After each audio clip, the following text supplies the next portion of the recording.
Hermanos, muy buenas tardes, un saludo a todos. Tengo 5 de la tarde, 5 de la tarde exacto, hoy es febrero 13 del 2022. Y bueno, hoy día vamos a continuar con nuestra reunión vespertina. El tema de hoy es un tema muy importante. Es un tema prácticamente que vamos a ir a la historia, ¿no? A la historia de este país. Vamos a aprender y usted va a aprender mucho lo que tiene que ver con... voy a poner la luz, a ver. Ok. La historia de este país y también el origen de evangelicalismo. Es un tema muy, muy interesante. Ahora, este tema lo empecé hace unos días, pero quiero hablar de dos personajes claves en el nacimiento de evangelicalismo y es Jonathan Edwards y George Whitefield. Personajes muy importantes dentro del evangelicalismo. Si usted es evangélico, necesita conocer esto. Si no lo es, también necesita conocer esto, porque está relacionado a evangelicalismo, presbiterianismo, y lo más importante, usted va a conocer la historia de los Estados Unidos en parte. Para resumir, puntos principales. En esta hora voy a tratar de decir, número uno, los Estados Unidos de América nace de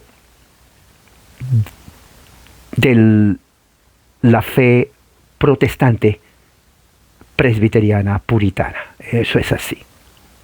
Y moldeada con lo que se llama Jonathan Edwards y George Whitefield. Esto usted no lo va a encontrar en ningún libro de historia secular, porque siempre la religión lo dejan de lado. Pero le voy a decir una cosa, sin cristianismo reformado calvinista no hubiera los Estados Unidos de América. Ok, no hubiera. Los padres de Estados Unidos fueron los puritanos que vinieron de Inglaterra en 1620, y los otros padres fueron los presbiterianos, ¿no? Los puritanos, que también vinieron en 1630 en adelante, y otras inmigraciones de Escocia, Irlanda y Gran Bretaña. Prácticamente todo el protestantismo europeo, británico, escocés e irlandés vienen a los Estados Unidos. Entre otros, después vienen los holandeses, los alemanes, que son los luteranos, vienen, y de otras partes, franceses también. Pero los grupos principales durante el siglo XVIII, recuerde, yo tengo aquí una libreta de notas, ¿no? En esta libreta de notas yo pongo las ideas principales, porque la vida es un aprendizaje. ¿Me entiende? Entonces pongo, por ejemplo, pongo aquí Estados Unidos, para que se den cuenta cómo usted debe estudiar. Estados Unidos. Se puede poner raíces de Estados Unidos. Raíces. Siglo XVII, puritanos y separatistas ingleses. Dos grupos principales. Uno, puritanos, separatistas ingleses. No es lo mismo. ¿Ok? Luego, este es el siglo XVI. Siglo XVI. Ahora viene el siglo XVII. Siglo XVII empezando en 1701. ¿Se dan cuenta cómo la historia es fácil de estudiar? Es facilísima. Oiga, sin estudiar historia, yo me siento tal vez como conejo sin vegetales si no estudio la historia. Oiga, usted no le da vegetales a un conejo, el pobre conejo va a llorar y hasta se puede morir. A los conejos hay que darle mucho vegetal y mucha agua también. Bueno, yo soy así en el aspecto figurativo. Mi comida viene a ser la historia. Siglo XVII en Estados Unidos ya no hay, prácticamente el puritanismo desvanece, separatistas también, pero forman otros grupos. Uno, los presbiterianos, número uno, infaltable. Luego los puritanos se convierten en congregacionalistas, o sea, su nombre, congregacionalistas. ¿Se dan cuenta cómo se está estudiando la historia? Luego vienen de los congregacionalistas anglicanos. Anglicanos están aquí desde el principio, oiga. Anglicanos también están en el siglo XVI.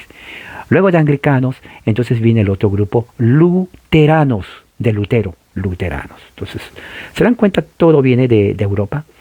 Luego después, no. Junto con ellos también hay bautistas, bautistas. Digamos, ahora, los bautistas, a diferencia de los otros, no es reformado, por eso se pone una raya de diferencia, para hacer diferencia, no es, pero también estaban ahí. Luego vienen los metodistas. Entonces, ahora, los metodistas es un grupo especial, y lo voy a explicar después, ¿ok? En Estados Unidos, estamos hablando de 1701 en adelante. Entonces, presbiterianos, congregacionalistas, aquí tengo toda mi lista de historia. Esta lista que tengo aquí cubre 300 años de historia. Facilito, en mitad de una página. Poquito, aquí. Aquí está 300 años de historia. Puedo de aquí, solamente de aquí, hacer una clase, tal vez de haber 40 horas, tal vez. Solamente de eso. Porque ya tengo el bosquejo. Ya tengo el mapa. Si alguien me dice, ¿cómo explicas? Bueno, siglo XVI, puritanos, separatistas ingleses, viene de 1609, prácticamente con los anglicanos, todo hasta 1690. Nueva generación, segunda generación, cada generación son 40 años, 40 más 40 son 80. O sea, en la segunda generación de puritanos y separatistas, 1690, entonces ellos ya crecen, se casan, 1701. 1701 el puritanismo baja, pero crece otra cosa. Eso lo voy a ver ahorita. Pero comienza a salir ya los grupos presbiterianos de Escocia e Irlanda. Vienen a Estados Unidos. Todos presbiterianos. Confesión de Westminster. Eso es la cultura norteamericana. Muchos me dicen, hermano, ¿qué hizo con la cultura norteamericana? Sus valores, su fe. Puritanos y presbiterianos. Eso es la verdad, esa es la puritita verdad, que nadie le engañe, ¿ok? Luego los puritanos que son congregacionalistas, muy importante, los dos grupos se fusionan y vienen a ser la base del gobierno y del ejército de George Washington durante 1730, 1740, 1750, 1760, 1770, ¿no? En adelante para pelear contra la corona británica, para que en 1776, el 3 de julio, se declare la independencia política de Estados Unidos de Gran Bretaña, y el 4 de julio entonces se proclama, se ponen todos los periódicos de las 13 colonias donde los Estados Unidos de América, por la voluntad de Dios, se convierte ante el testimonio mundial una nación soberana en donde Dios, la Biblia, los predicadores presbiterianos, los predicadores puritanos, los predicadores anglicanos ponen la base espiritual, la base política y la base constitucional de los Estados Unidos de América. O sea, estudiar los Estados Unidos de América. Sin esto, oiga, usted es como decir, tratar de entender la comida mexicana sin tortilla, ¿no? Y sin chile y sin queso. Es imposible. Es totalmente imposible, no puede haber eso. Entonces, esto es los ingredientes de la cultura norteamericana. Si alguien dice, ¿por qué son así ellos? Bueno, por los presbiterianos, por los puritanos, por los anglicanos, por los luteranos, por los bautistas. Eso. Ahora vamos a ver, entonces, ¿de dónde salen los evangélicos? Esa es una buena, excelente pregunta. Porque la fusión de todo esto es como una ensalada. Le dice, mamá, quiero ensalada. Lechuga. Ah, pero lechuga solamente. Bueno, pepino. Oh, pepino solamente. Tomate. Oh, ok, ya se ve más colorido. ¿Qué más? Cebolla. Oh, cebolla. ¿Algo más? Espinaca. Oh, espinaca. ¿Algo más? Zanahoria. Oh, zanahoria, qué bueno.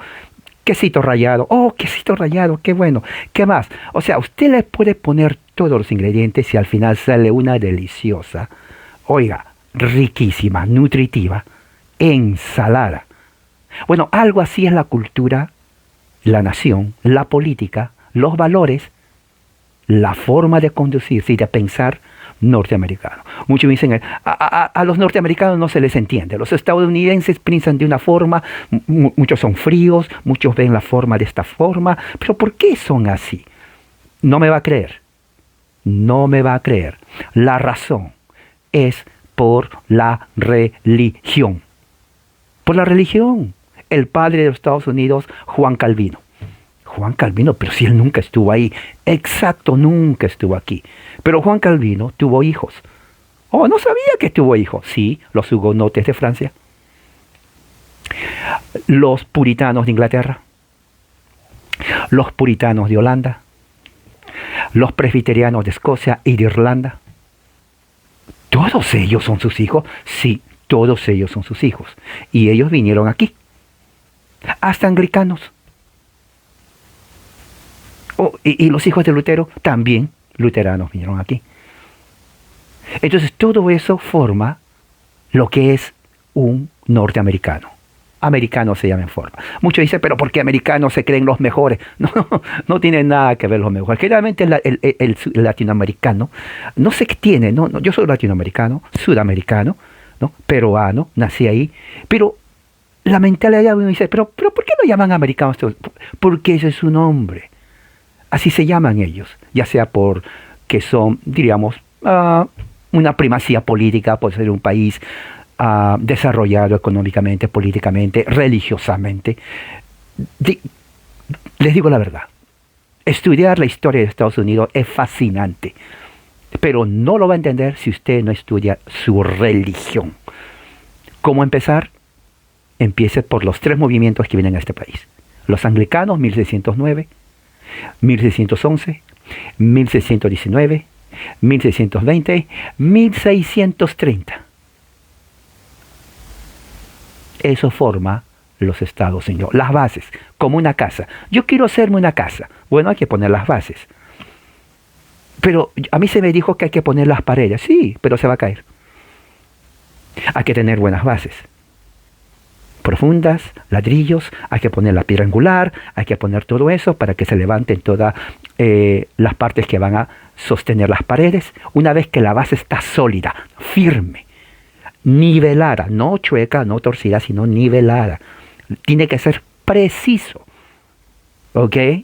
Yo sé lo que es eso porque he trabajado en eso. Tiene que ser preciso, no tiene que ser, bueno, aquí es 5, aquí es 5,5. Hace solamente la mitad. No, hace la diferencia. No es 5-1, tiene que ser 5, exactamente. Pero es 1 no hace diferencia. No, sí hace diferencia. Tiene que ser 5. 5-1, bájalo, al nivelado. Ok, muy bien. Ahora hay que poner todo en orden. Del mismo tamaño, de la misma medida, todo. Y dependiendo. Eso, precisión, es el fundamento de una civilización. El fundamento de una civilización son las ideas. Ideas. ¿Qué es idea? Idea es pensar que esta nación va a ser libre, ¿basado en qué? A ver, ¿libertad en qué? Vamos a ver. Bueno, yo quiero que mi nación sea próspera. ¿Cómo le enseño a la gente ideas de libertad? Ideas de libertad.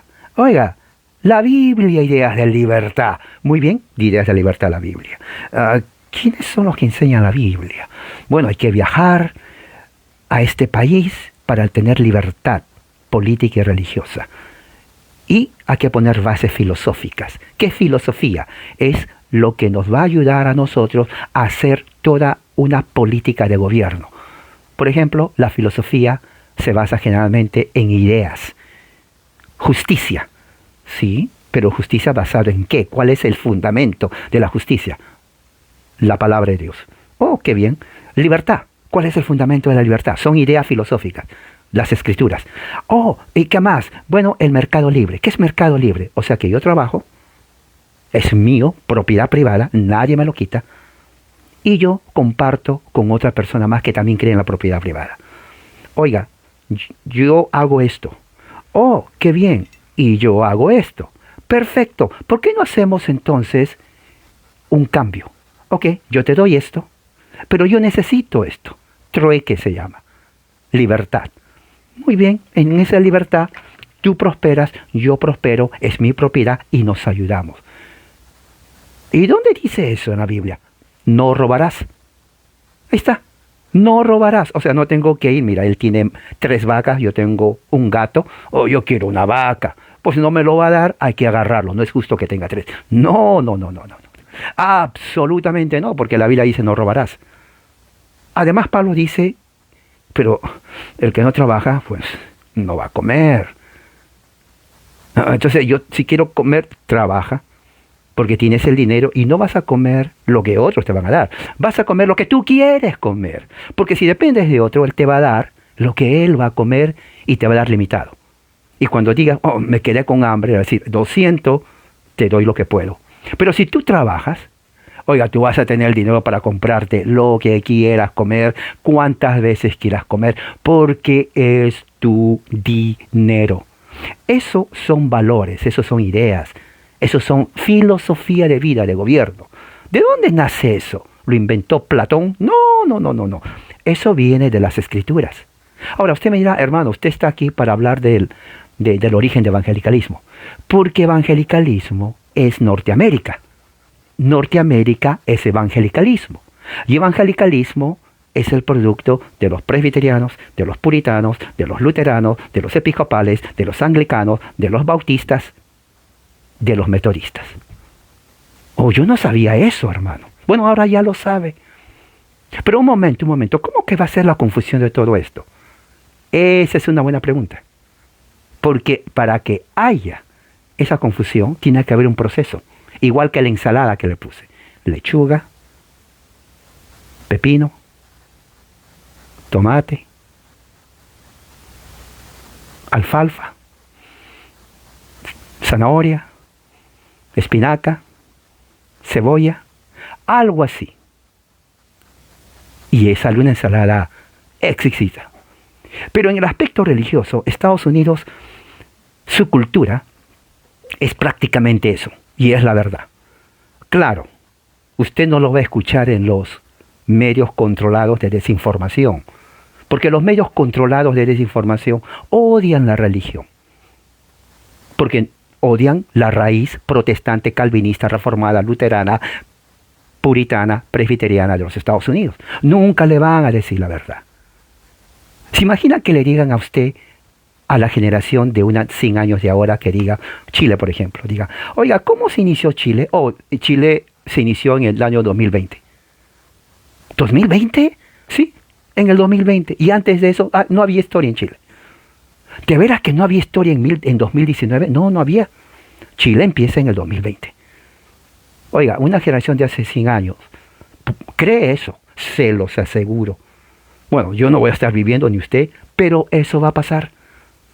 Porque en 100 años la gente ya no va a investigar. Chile empezó en el 2020. Antes de eso no había tribus salvajes, no sabían ni qué hacer.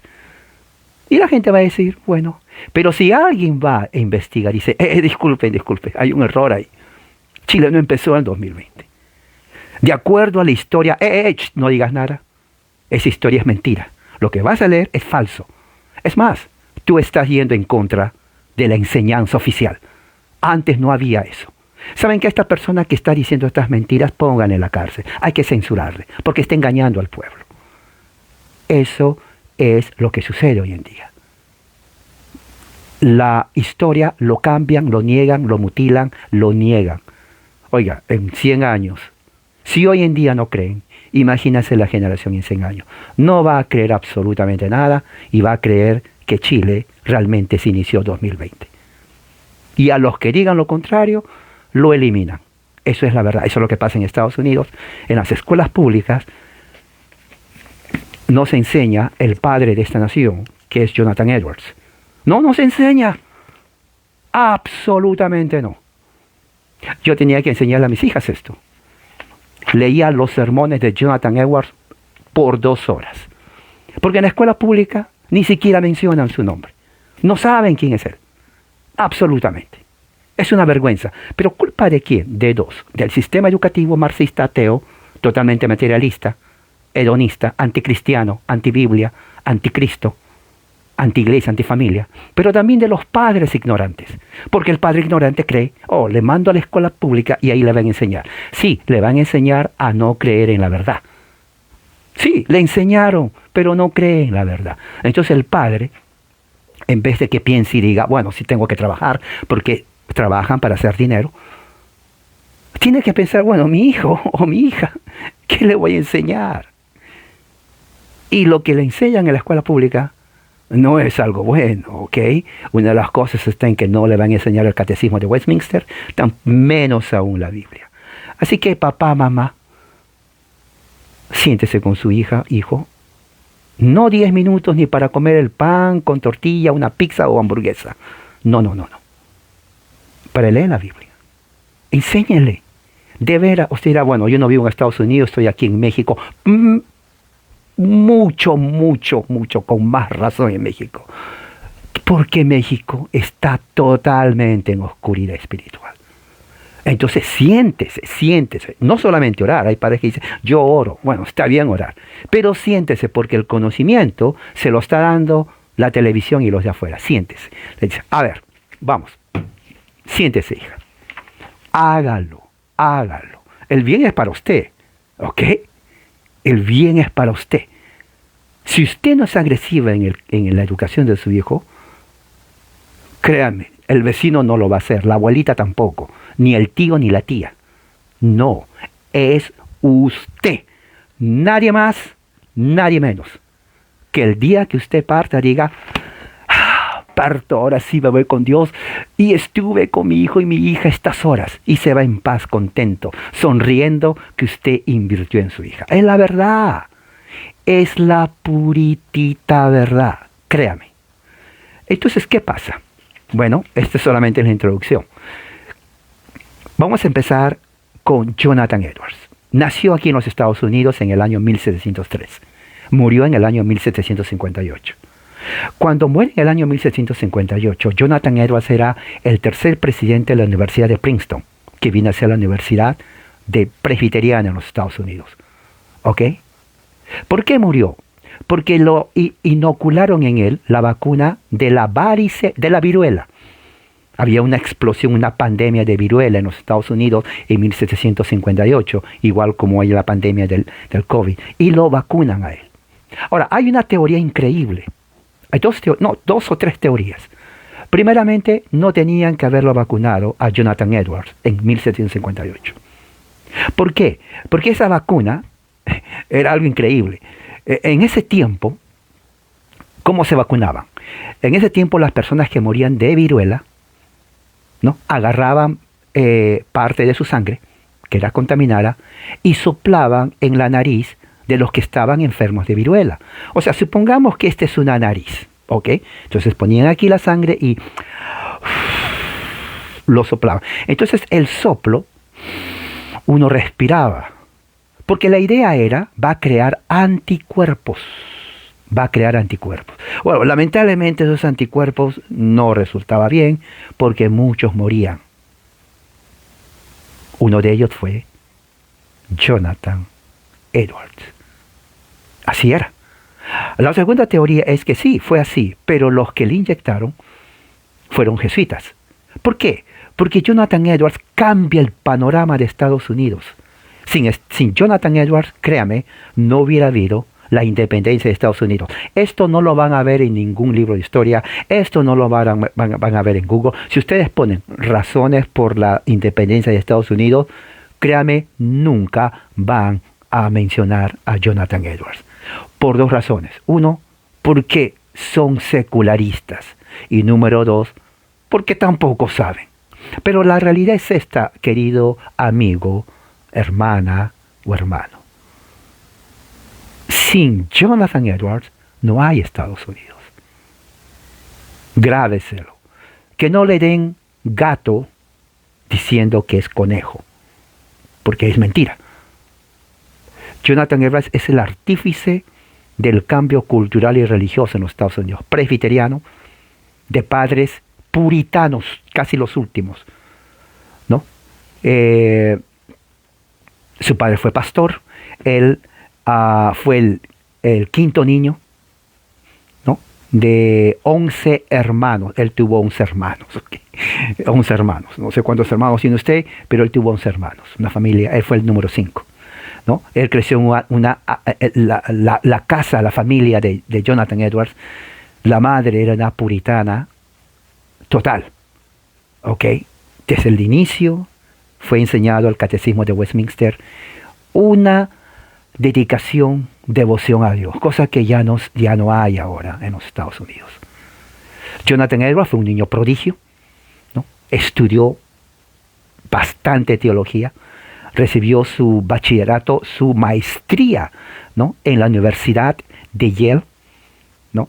Y fue maestro en la Universidad de Yale, que fue fundada por puritanos. Y él entonces también tuvo 11 hijos, ¿no? En su narrativa personal, él confesó que desde su niñez él había estado peleando con muchas cosas teológicas mientras crecía. Uno de los temas que él siempre pensaba era predestinación, la soberanía de Dios, la salvación. Entonces él decía y se preguntaba, ¿cómo es que Dios, siendo soberano, elige solamente a algunos para salvación? Eso era su mayor conflicto mental, intelectual. ¿Cómo es posible que que Dios decía a Jonathan Edwards, puede escoger unos para salvación y otros para perdición? Porque la predestinación era un tema predilecto durante todas las primeras décadas de 1700 en los Estados Unidos.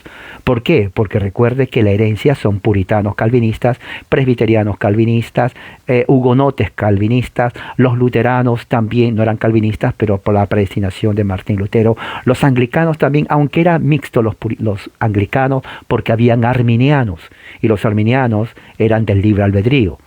¿Ok? Así que había un conflicto teológico ahí. Jonathan Edwards, todavía en su tiempo, la mayoría eran presbiterianos. Esto antes de la Revolución de Estados Unidos, 1776. Y él crece así, estudiando, hasta que después él tiene, según dice, una revelación de Dios. Dios le reveló, él dice así, en donde él entiende mejor la predestinación. Y eso se convirtió lo que él llama un entendimiento espiritual de la soberanía de Dios en toda su gloria. Dice que él probó la majestad y la belleza de Cristo como un conocimiento inmediato impartido en su alma por una luz sobrenatural y divina. Ahora, aquí ya empieza a cambiar. Esas son las semillitas de lo que cambia en la teología. Porque un presbiteriano no hablaba así. Un presbiteriano no hablaba así, un presbiteriano era más formal. Pero Jonathan Edwards comienza a hablar de majestad, de entendimiento impartido, luz divina, sobrenatural. Pero recuerde, él también era intelectual. ¿Okay? Él fue científico, fue un filósofo, padre de los Estados Unidos de América. Recuerde, escúchelo, márquelo, escríbalo. Porque esto no lo van a enseñar en ninguna parte, menos en CNN y menos en las demás partes de Facebook. Créanme, no le van a enseñar, pero es la verdad. Bajo la influencia de toda la prédica puritana, se leyó mucho a Calvino, leyó inclusive a Lutero, leyó a los grandes puritanos del siglo pasado en Inglaterra. Se convirtió, inclusive leyó a filósofos y al gran puritano Locke, L-O-C-K-E, la E no se pronuncia, la O se pronuncia con la C y la Q, Locke. ¿Quién es Locke? Los que estudiamos teoría política, entonces sabemos que John Locke fue el padre de lo que se llama el libertarianismo. Y John Locke influyó mucho también en la cultura norteamericana, en la política. ¿Okay? Oiga, si usted no sabe quién es John Locke, le voy a decir un consejo. Aprenda quién es él, porque esta persona pone las bases de libertad política en los Estados Unidos de América. Bueno, Jonathan Edwards lee a este personaje.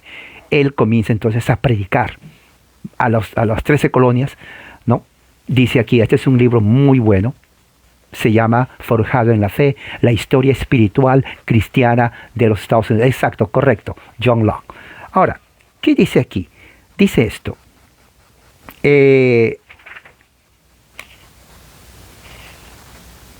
Ok, aquí dice, para 1700, y aquí viene la historia del cambio, la influencia puritana estaba desvaneciéndose en los Estados Unidos, estaba bajando. Entonces muchos comenzaron ya a ver la religión puritana como que se sentían muy relajados. Entonces eso causó que muchos comiencen a creer en Dios, pero un Dios deísta, ¿no? Entonces, ¿qué es lo que pasa?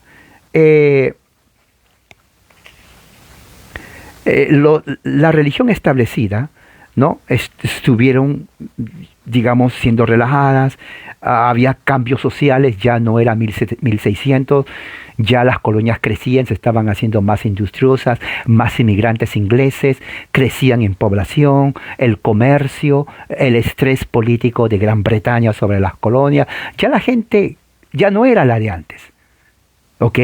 Ya no era la de antes, ya cambia. Eso sucede en toda parte de la historia. Los Estados Unidos estaba cambiando, se hacía un poco más secular. A un ministro, por ejemplo, de Vermont, decía que la diferencia entre la iglesia y el mundo casi no hay tanta diferencia. Entonces, de ese sistema, de ese ambiente espiritual, es donde surge Jonathan Edwards. Jonathan Edwards comienza a predicar un mensaje que nadie lo había predicado. Emotivo, poderoso. Por ejemplo, aquí nace la frase tienes que nacer de nuevo. Jonathan Edwards decía, debes nacer de nuevo. Decía, ¿no? ¿Qué más dice aquí?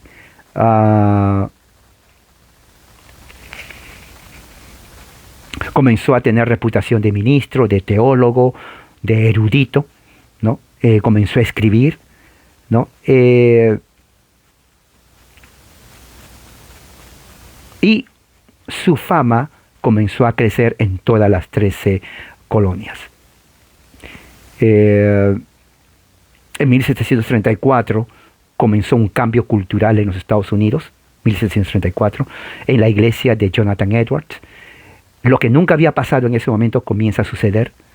Por ejemplo, había reportes que mucha gente recibía a Cristo en la oración, ¿no? Había muchas conversiones. En pocos meses el número comenzó a crecer, ¿no? Ellos llamaban avivamientos en esa parte, en esa área. Mucha gente venía a conocer a Cristo. Ahora, lo curioso es esto. La sociedad norteamericana colonial de ese tiempo era calvinista. Todos eran religiosos, cristianos reformados, presbiterianos, puritanos. Entonces, cuando uno decía, ¿cómo van a recibir a Cristo? ¿Acaso no eran cristianos? Sí eran cristianos. Pero ya su cristianismo no era del siglo XVII. Estamos hablando de 1730, 1740. Ya pasó más de 100 años de los puritanos. Ya Estados Unidos era diferente, ¿no? Mucha gente venía a Cristo, creía en Él. Las reuniones eran más emocionales, se hacían al aire libre, ya la gente tenía más interés en leer la Biblia, ¿no? Esto es increíble porque vuelvo a decir, siempre fueron puritanos, siempre fueron presbiterianos. Entonces uno dice, ¿cómo que uno espera que siempre fue así? Sí, tenían la Biblia, pero no lo leían. Recuerden, son nuevas generaciones. Ya no es lo mismo. 1740. Jonathan Edwards trae todo este sentido. Por eso se llama avivamiento. Familias eran reconciliadas. Las diferencias doctrinales como que ya no había mucha. No es que desapareció, sino que ya había más reconciliación. Porque el avivamiento, se llama a ellos, traía a gente, ¿no? Traía a gente junta porque creían en eso. Él escribe libros, sus sermones eran basados en que tienes que nacer de nuevo a través de una relación personal de Cristo. ¿Se dan cuenta esas frases que hoy en día se usa? Él lo comenzó a usar. Eso trajo consigo, indudablemente, que hubo divisiones en iglesias. ¿Ok? Hubo divisiones en iglesias. Él predicaba mucho la justificación por la fe, 1634, que es totalmente calvinista. O sea, era un mensaje de avivamiento, pero calvinista, no pentecostal, no había pentecostalismo. Pero aún así, dentro de esa prédica había manifestaciones ¿no? Unas manifestaciones que la gente se quedaba, era nuevo, porque nunca había esas manifestaciones. ¿Como qué, por ejemplo? Durante las predicaciones al aire libre que hacían en el bosque, en los árboles, campos abiertos, las vacas estaban por allá, los caballos por allí, los pajaritos, todo, y predicaba al aire libre, y la gente, imagínase un campo verdoroso, con árboles de pino, ¿no? Allí se llama en inglés camp meeting, camp meeting, C-A-M-P, camp meeting. Meeting significa reunión, reunión de campamento. O sea, camp meeting era muy famoso. De ahí nace los camp meetings que todavía se hacen aquí, pentecostales evangélicos. Viene de ahí. Pero lo hacen ahí porque en las iglesias no cabían. Estamos hablando de 5,000, 3,000, 7,000, 10,000 personas, ¿ok? Eso forma los Estados Unidos de América. Grábeselo. Eso forma lo que más tarde se convierte en el evangelicalismo, propiamente dicho, y en el pentecostalismo unos 350 años después. Pero las manifestaciones ya se veían. Y esto es algo que no quería Jonathan Edwards. ¿Por qué? Porque las manifestaciones eran, por ejemplo, las personas balbuceaban. Fíjese, comenzaban a tener trance, tenían movimientos de cabeza, se quedaban con los ojos mirando para arriba como en trance, temblaban, ladraban, saltaban, se ponían así como que dolor de barriga, comenzaban a llorar inconsolablemente. Era un lloro, pero un lloro totalmente de angustia. Lloro. Muchas personas se hacían hasta daño, se agarraban así, y bueno, la piel se lo herían. Había un descontrol emocional, una histeria masiva en todos ellos. Entonces los predicadores de ese tiempo, ahí hubo la división. Rechazaron eso como obra del demonio. Decía, eso es falso cristianismo, él decía, ¿no? Es un falso cristianismo. Cuando Jonathan Edwards veía eso, aquí tengo algo que quiero leer lo que él dice.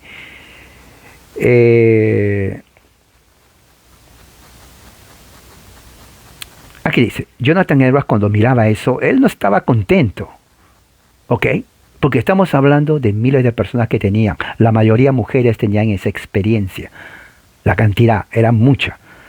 Las iglesias ya se dividieron, los pastores denunciaron esas reuniones como obras del diablo.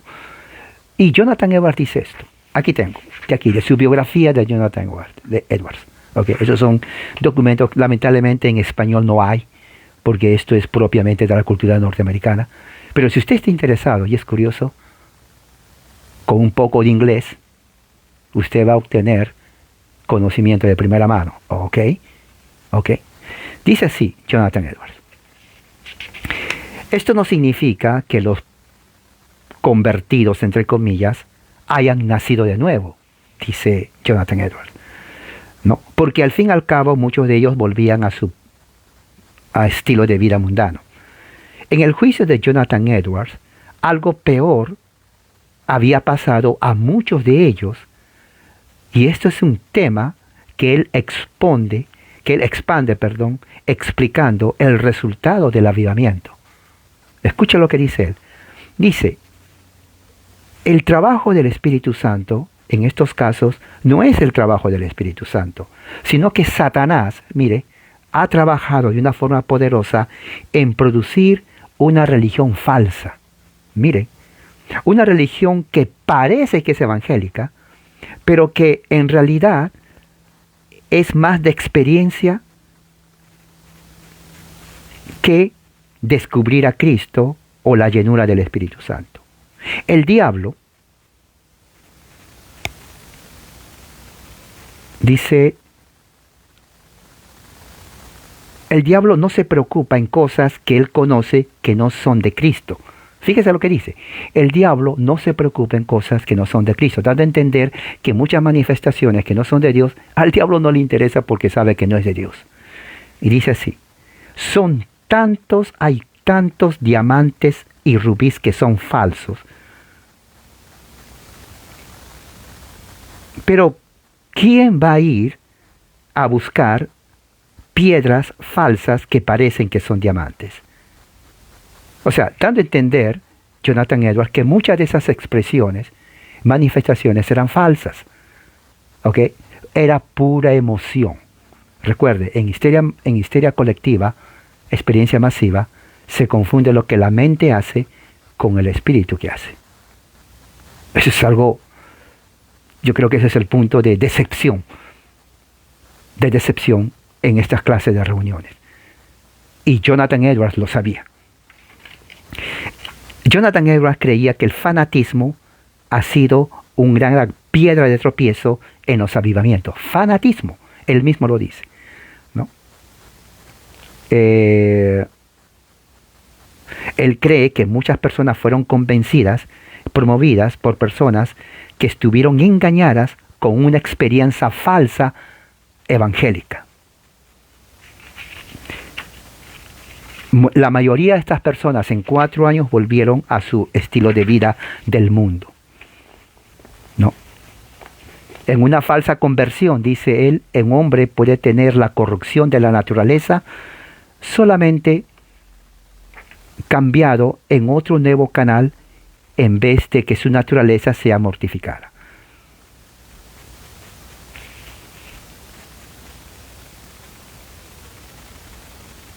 Muchas personas pueden haber inclusive experimentado la gracia, privilegios, pero gradualmente, poco a poco, van bajando hasta hacerse muy orgullosos y prácticamente volver a su estilo de vida.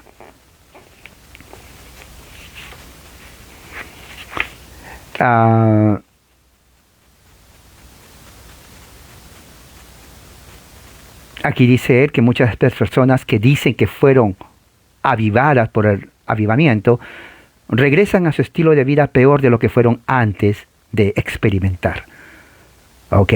Dice eso. Dice, muchos cambiaron el pecado de ser publicano y prostitutas a aquellos que son pecados de fariseos. Cuando dice prostitutas, no está diciendo literal de prostituta, sino en su aspecto espiritual. ¿Ok? Entonces, prácticamente las 13 colonias en ese entonces, aunque tuvieron mucha influencia puritana del siglo pasado, del siglo XVII, se habían relajado espiritualmente. Cuando entra Edwards, la nueva generación, entonces se quedó sorprendido, se quedó emocionalmente. O sea, no era espiritual, era emocional. ¿Ok? Y esto realmente se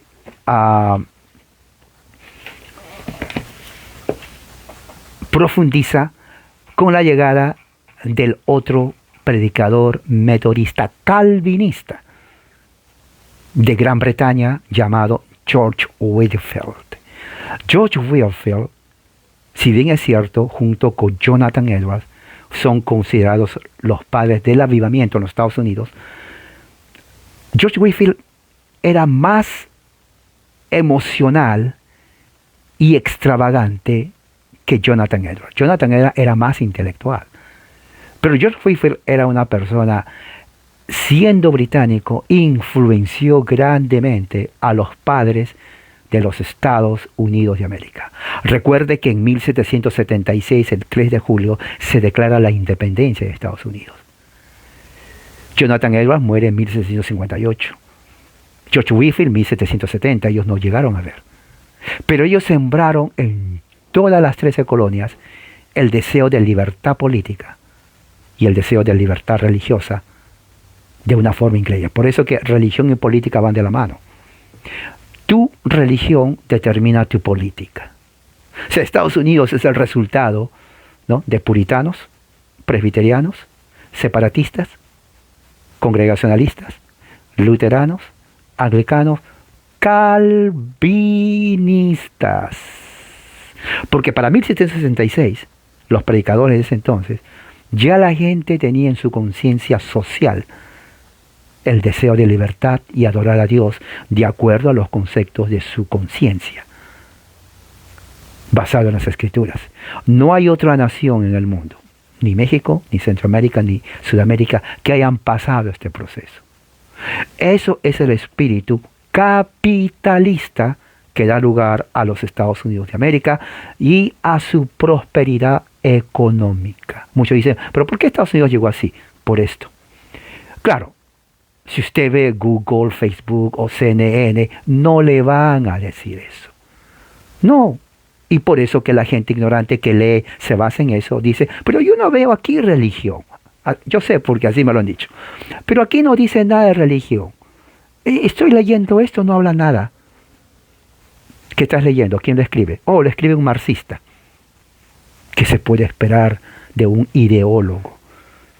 Marxismo es el cáncer de los pueblos, embrutece a la gente. Por eso que Latinoamérica, México, Centro y Sudamérica es así. Están gobernados por personas embrutecidas que no saben lo que están haciendo. Y eso es un hecho. ¿Ok? Eso es un hecho. En los Estados Unidos la situación es diferente. Las bases espirituales, calvinistas, protestantes, presbiterianas, puritanas, es lo que hizo este país lo que es. Eso es así. George Whitefield comienza a predicar sermones que si Jonathan Edwards los despertó, George Whitefield los mantiene despiertos. ¿Me entiende? O sea, Jonathan Edwards despierta a la gente. George Whitefield los mantiene despiertos. ¿En qué sentido? Espiritual. Si en las manifestaciones de Jonathan Edwards había esto, en las de Whitefield era 10 veces más. Ahí es entonces cuando realmente inclusive los padres como Benjamin Franklin, los padres de los Estados Unidos, de cuando ellos les gustaba escuchar a George Whitefield porque tenía una voz potente, era carismático, cuando hablaba era muy expresivo, su mensaje llegaba al corazón de las colonias, presentaba el evangelio desde un punto de vista calvinista, presbiteriano, pero con el fuego y la potencia de una persona que decía que hay que experimentar el fuego del Espíritu en tu vida para que tú seas verdaderamente creyente en Cristo Jesús. Y la gente se emocionaba. No, la gente, es increíble la manifestación, 3,000, 5,000, 10,000 personas en todas las 13 colonias. Para 1776. Por eso muchos historiadores dicen, desde el punto de vista sociológico, hablando desde el punto de vista sociológico, Jonathan Edwards y George Whitefield, lo que ellos hicieron actualmente, realmente, es crear conciencia social, conciencia política, conciencia emocional, conciencia filosófica, idealista y religiosa, para que cuando George Washington diga vamos a pelear contra los británicos, todos se enlistaron, y esos todos eran presbiterianos, puritanos, luteranos, bautistas, hasta católicos romanos. Por eso el catolicismo en Estados Unidos es protestante. No es el catolicismo de México, nada que ver. No es el catolicismo de Centroamérica, nada que ver. Tampoco es el catolicismo de Sudamérica. El católico aquí en Estados Unidos es protestante. Sí, piensa como un protestante, piensa como un puritano, pero la teología es católica. ¿En qué sentido? En el sentido de que, número uno, estudian. No hay católico ignorante aquí, es la verdad. Es increíble. ¿Ok? Comparte con protestantes, con reformados, con luteranos. Si bien es cierto, las diferencias son como es la cultura, teología católica, no es ignorante. ¿Ok?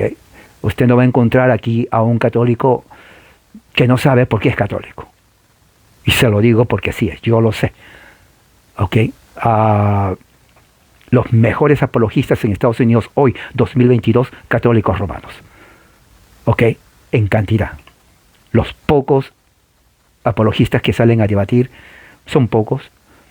Muchos no quieren porque se dan cuenta que la preparación católica es increíble. ¿Ok? Es así, hay conversiones de ministros presbiterianos al catolicismo, también bautistas, también episcopales, también luteranos, hasta pentecostales se convierten. Y estoy hablando no de miembros, de pastores y ministros, que es diferente. Porque alguien puede decir, bueno, un miembro, estoy hablando de ministros, pastores, ministros. Gente que sabe. Entonces, Todo esto hace Edwards Whitefield, creando un ambiente religioso para que cuando llega la década de 1770, después de la Revolución, 1780 en adelante, sucede algo. Porque ya 1780 son 20 años para entrar al siglo XIX. Recuerde, una generación son 40 años. La generación después de la Revolución es otra generación.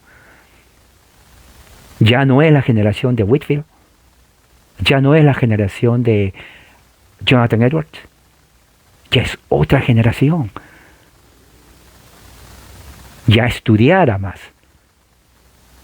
Ese tema lo vamos a estudiar, si Dios quiere, la próxima semana. Porque ahí se define más las raíces de lo que más tarde viene a ser el evangelicalismo. Así que con eso termino. Espero que se haya entendido. Es mucha información, pero espero de que haya aprendido usted algo. Que la gracia de Dios sea con ustedes, hermanos, y pasen buenas noches, y así